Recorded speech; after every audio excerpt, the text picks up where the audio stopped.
수급이 답이다 시간입니다. 최강천 전문가와 함께 할게요. 안녕하세요. 네, 안녕하세요.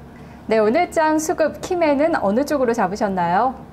네, 오늘 키맨은 외국인 투자자로 선정을 했습니다. 네, 어제에 이어서 매수세가 유입이 됐는데 아무래도 미 대선 불확실성이 제거가 되면서 한결 좀 가볍게 매수세가 들어온 것 같아요. 네, 일단 그 영향이 크다고 좀 봐야 될 텐데요. 어제 미국 증권 시장 또한 반등이 들어왔고, 그다음에 유럽 증시 같은 경우도 반등이 좀 들어왔죠. 투자 심리가 나쁘지 않은 상태에서 이제 증시에서는 단기적인 관점에서는 최선의 시나리오가 그 오바마 대통령의 연임을 많이 좀 언급을 좀 하고 있지 않습니까? 지금 유력시 되고 있죠.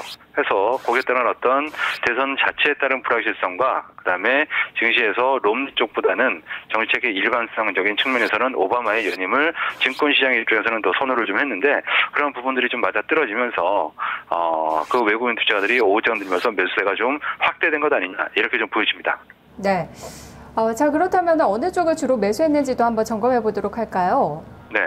외국인 투자자들은 일단 매수하면은 특정 섹터에 대한 어떤 그런 매수도 많이 하지만 바스켓으로 시가총액 상위 종목에 대한 그런 매수세를 좀 많이 좀 하는데요.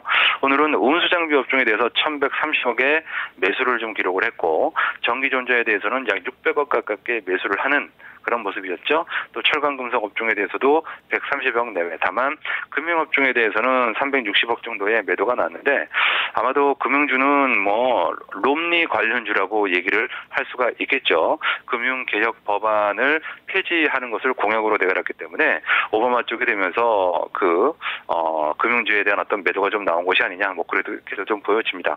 일단 오늘 외국인들은 그 현대차에 대해서 오늘 일관성 있는 그런 매수가 좀 유입이 좀 됐고요.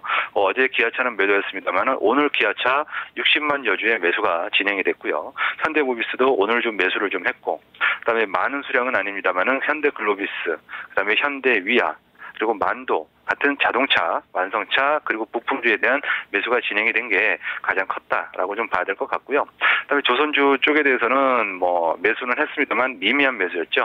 삼성중공업이라든가 현대미포 소량 매수하는 그런 흐름이었습니다. 자동차 업종에 대한 집중적인 매수였습니다.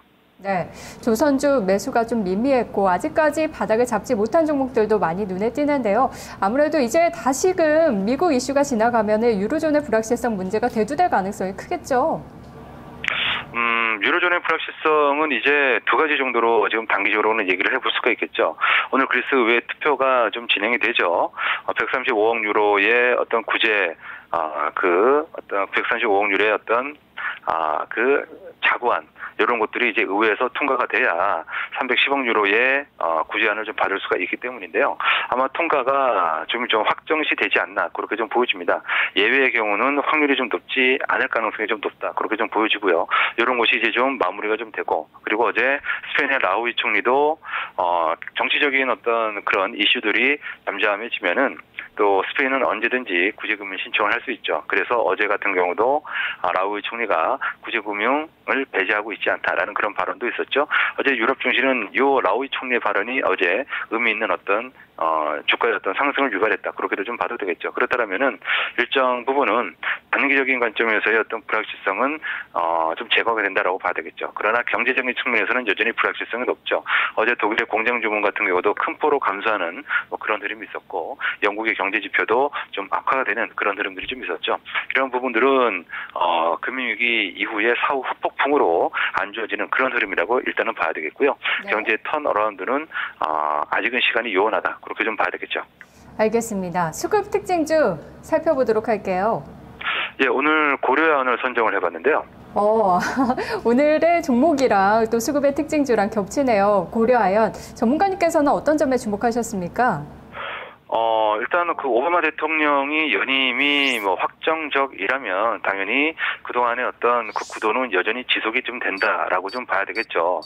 그동안의 구도는 오바마는 오바마 시절에 3차 양적 완화까지 다 하지 않았습니까? 1차 양적 완화, 2차 양적 완화, 3차 양적 완화를 오바마 시절에 다 했다는 얘기죠. 그러면은 QE 정책의 연속성이 유지가 된다라고 일단 좀 봐야 될 것 같고요.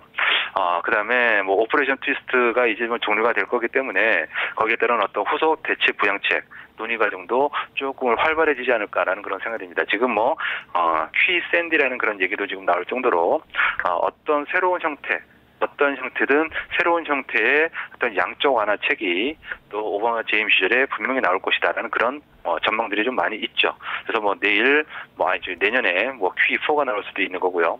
그래서 이런 어떤 흐름은 달러 약세로 인한 원자재 상품 가격의 어떤 반등 흐름, 이런 부분들에 대한 어떤 기대치를 높일 수 있는 흐름이 될 것이다라고 좀 보여주고 있습니다. 그렇기 때문에요, 뭐 그런 어떤 원자재 상품 관련주들, 예를 들어서 뭐 그 고려형 풍산이라든가 그다음에 대우인터 같은 경우도 오늘 뭐 상당히 긍정적인 그런 흐름들이 좀 나타났죠. 신고가가 나타나는 뭐 그런 흐름들이 나타났고, 뭐 LG상사의 어떤 급반등이라든가 뭐 현대상사, 그리고 뭐 자원개발 관련주들, 뭐 상품주들의 어떤 흔들이 상당히 좀 좋거든요. 그래서 오바마 재임의 수혜주라고 볼 수가 있습니다.